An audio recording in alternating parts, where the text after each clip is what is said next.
Johnny McGregor is an arrogant, spoiled, entitled brat. But I think a lot of his rudeness and bluster is just for show. His sense of self-worth is quite fragile, and for a long time it was probably built on his skills as a blader. He's louder and more insistent than the others on his own superiority to the BBA, which really just works to make him sound less secure.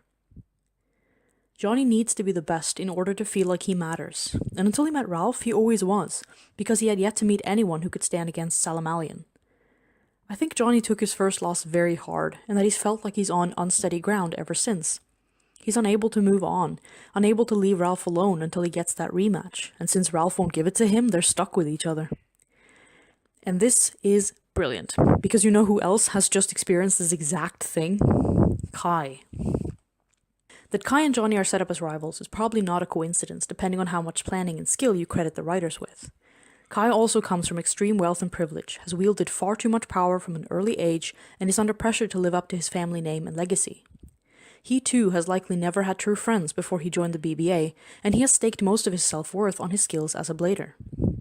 But we see that when he finally breaks in the Russian arc, beneath the steel exterior, Kai is vulnerable, and his sense of self-worth very fragile. In Japan, China, and America, Kai wins his battles without even breaking a sweat, usually seconds after launching his blade, which means that when loss finally finds him, he has no idea how to deal with it. And I'm not talking about his battle against Takao. If you think back, he gets back on his feet pretty easily after his loss in the Japanese finals. Consider the difference between the direct aftermath of his loss to Takao and his loss to Johnny. Consider the shock and devastation on his face when Salamalian blasts through Dranzer's defenses. We see him lying awake that night, holding his blade, struggling to process what has happened. And the next day, he trains and trains and trains that it might never happen again. The next time he sees Johnny in the garden, he glares at him like he can't look away. In contrast, he doesn't seem all that fazed by his loss to Takao, even though that's technically his first major loss, probably in his life. I think the reason for this is the manner in which he loses. Ultimately, Takao wins by luck, not skill. Grandpa even says so.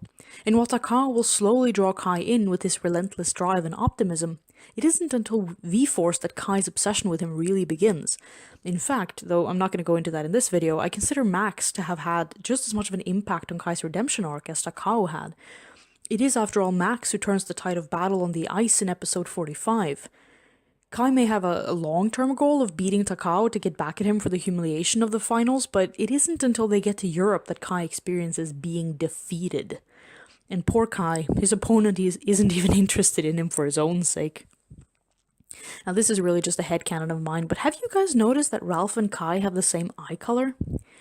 In season 1, Kai has red eyes, and so does Ralf. Now, I don't know if Johnny was aware of it, but in choosing to challenge the tall, quiet boy with the red eyes, he might have been subconsciously hoping to restore his own honor through substitution. It doesn't work though, and as the battle progresses, Johnny gets increasingly frustrated. Which is weird, because he's winning. Did you ever see anyone so grumpy after defeating a powerful opponent? I mean, sure, Kai insulted the queen, and I will never get over how silly that is, but I still think Johnny overreacts when he decides the whole day is ruined and he might as well just go home. You won, my hedgehog. Why are you so spiky? I like to think that as the battle progresses, Johnny begins to feel the inadequacy of it. This isn't the victory he wants, it's not the opponent he needs, and so there's no satisfaction in it. He's angry with himself for his weakness and stomps off to hide from it all. Except Ralf won't let him go. And then the next day, the unthinkable happens. This band of nosy nobodies has the audacity to challenge the European champions as a team. And just when it seemingly can't get any worse, Ralf announces he'll accept the challenge. Which leads us to one of my favorite moments in Beyblade. It's from the Japanese anime, and if you've only seen the dub, note the music.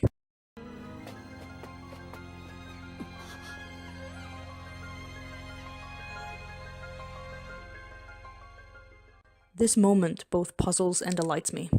As with many scenes in Beyblade, you have to decide whether you believe the creators to have been asleep at the wheel, or if a deliberate choice was made and you're supposed to look again and try to figure out what it means. Let's say it's the latter, otherwise this will be a short talk. And you can stop looking at me like that, Max, you know what show you're in. For context, Ralf has just announced that he accepts the BBA's challenge on behalf of the European boys. Johnny has made his outraged protests, but Ralf tells him brutally that if he doesn't want to play, he can leave. And Johnny, though last night he was more than ready to go home, seems to have trouble disobeying his captain's decision. Oh yes, because while they may not be a team yet, the 4 finalists of the European tournament already have a clear hierarchical structure between them, no matter how much Johnny might dislike it. Olivia and Giancarlo stand quietly on the sidelines and give Ralph their full attention, probably, as I mentioned in the last episode, due to the fact that they've had their screen time already, and the writers are more concerned with focusing on Ralph and Johnny. But again, looking at it in-universe requires that we come up with a different explanation, and in this case, I think it's simply that they don't feel threatened by Ralph's authority.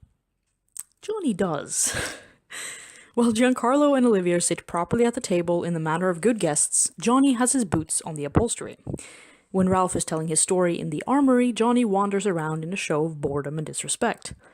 I don't think it's all the demonstration, though. I think in part it has to do with Johnny being a more frequent guest in the castle. He's comfortable enough to sit where he wants and to act towards Ralph with greater familiarity. And it's precisely this dichotomy in Ralph and Johnny's relationship that I find so fascinating. Johnny frequently argues against Ralph's decisions, clearly frustrated by how Ralph dominates their group, but he never disobeys him. Johnny has this wonderful little rant in episode 39. Friendship? Relying on others? Those things will only spoil and weaken you. Real strength is relying on no one else but yourself. It's born from individual effort. That's the conviction of all of us. And after this passionate declaration of independence, what a delicious irony when he then immediately turns to Ralph to get his support. I find this both incredibly funny and highly illustrative, because for all his talk of not needing anyone, Johnny is the most codependent of all the Majestics. He essentially asks Ralph's permission to battle Kai, almost like he's trying to make him jealous. And then after the battle, when Ralph tells him to stay, Johnny stays. When Ralph decides they're going to battle the BBA, even when he does give Johnny permission to leave, Johnny stays to battle the BBA. Johnny rants about how he doesn't need anyone else to back him up, and then turns to Ralph to get him to back him up. And Johnny, as the first one, abandons the personal beliefs that he has been loudly touting to anyone and everyone all this time to go help Ralph when he's in trouble against Takao. And I know he says it's because they're about to lose, but I say it's incredible how far it exposes our priorities, and at this point, if you probably figured out that I ship them, back to our moment. As the other 3 boys go inside to prepare, Johnny stays behind, and in his frustration, his eyes are drawn to Kai. The thing is, from a narrative standpoint, that makes no sense. Beyblade plays fast and loose with episode point of view. They change it from scene to scene and even from shot to shot. But right here, Johnny is the focal character, the one whose perspective we are viewing the moment from. And he initiates the eye contact, which suggests to us that he's been thinking about Kai. Except he hasn't. There hasn't been a single moment between these two since Johnny walked away after their battle yesterday. And in this episode, Kai has been brought up in Johnny's presence once, when Olivia reminds him, and us, that Johnny had to use his most powerful attack in order to win their battle. Johnny's only response to that is to turn away with a huff. He's frustrated that he didn't win as easily as he felt he should have, but there is nothing here that suggests he's been shaken by his confrontation with Kai. And yet, when he locks eyes with Kai in the garden, he looks shaken, worried. So my puzzlement over this moment comes from it being the reverse of what it should be. It should have been shown from Kai's point of view, because we know that he's been thinking about nothing other than his loss, and that for him this exhibition match is an unexpected chance to reclaim his honor and his strength. He will want to battle Johnny again. On the other hand, Johnny has no reason to want to battle Kai again. He should be done with him. He shouldn't be thinking of battling at all, since there are 3 battles and the other 3 European boys actually want to play. The easiest thing would be to simply let them have at it. But this moment of eye contact suggests that Johnny is not only anticipating a rematch, he's afraid he's going to lose. And this is why I tend to wonder if Johnny didn't initially challenge Kai because he reminds him of Ralph. Because Johnny has been shaken, but not by Kai. In my previous video, I talked about the chess game in episode 37 and how the dialogue suggests that Ralph and Johnny are in an ongoing competition in which Johnny has yet to score any points in. If you accept my theory that Johnny has asked Ralph for a rematch and been denied, and that ever since he's been challenging Ralph to any other game, hoping to either somehow regain his honor through them, or convince his stubborn companion to blade with him through sheer persistence, then you can imagine what a blow it must be to him that Ralph is now suddenly willing to give Johnny's coveted second chance to a bunch of filthy commoners. Why are they worthy when Johnny is not? Ralph's last words to Johnny before walking away in the garden is another rejection. Johnny remains behind, struggling with his growing feeling like he's falling and about to hit the ground. He looks at Kai, but in his mind's eye, the two rivals blur. Perhaps he admits to himself that Kai was a lot stronger than Johnny thought he'd be. Perhaps he wonders if, given a rematch, Kai would go down as easily. If Kai really is going to be Johnny's only chance to defeat a tall, quiet, red-eyed boy, what if Johnny fails? I love Johnny because his sharp tongue and overblown pride are entertaining, but more than that, I love him because beneath the anger and the arrogance is a boy brimming with complicated feelings.